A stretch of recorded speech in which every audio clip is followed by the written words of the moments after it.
آج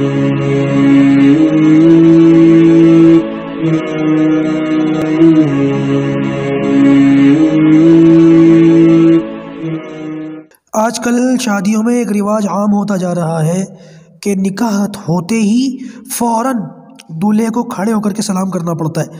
اگر دولہا کھڑے ہو کر سلام نہ کرے تو آس پاس کے لوگ تلقین کرنا شروع کر دیتے ہیں، کھڑے ہو بلند آواز سے سلام کرو۔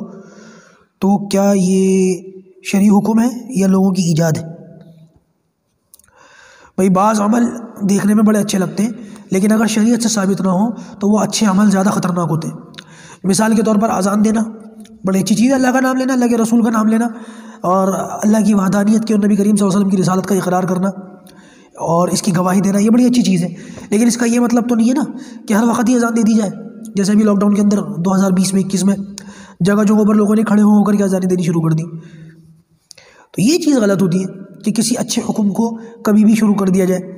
اب نماز پڑھنا کتنی اچھی چیز ہے، لیکن زوال کے وقت میں پڑھی جائے تو گناہ ہے نا۔ یہی کا یہی معاملہ ہے، بالکل اس طریقے سلام کرنا بہت اچھی چیز ہے، سلام کو عام کرو، یہ تو حدیث میں بھی ہے، لیکن اس کا یہ مطلب نہیں ہے کہ نکاح کے فوراً بعد دولہے سے یہ کہا جائے کہ کھڑے ہو کر کے سلام کرو، اور اس کھڑے ہو کر کے سلام کرنے کو ضروری سمجھا جائے، کمپلسری سمجھا جائے، جو نہ کرے اسے جو ہے بگڑی ہوئی نظروں سے دیکھا جائے۔ یہ ہمارے یہاں بدعت ہے، چلی ہوئی چیز ہے، رواج ہے۔ دوسری نکاح کی جو رسم و رواج ہے ان کے ساتھ ساتھ اس کو بھی ختم کرنے کی ضرورت ہے، ورنہ یہ چیزیں جڑ پکڑ لیتی ہیں، آنے والی دوسری اور تیسری نسل ان چیزوں کو دین اسلام سمجھ کر کے اس پر عمل کر رہی ہوتی ہے۔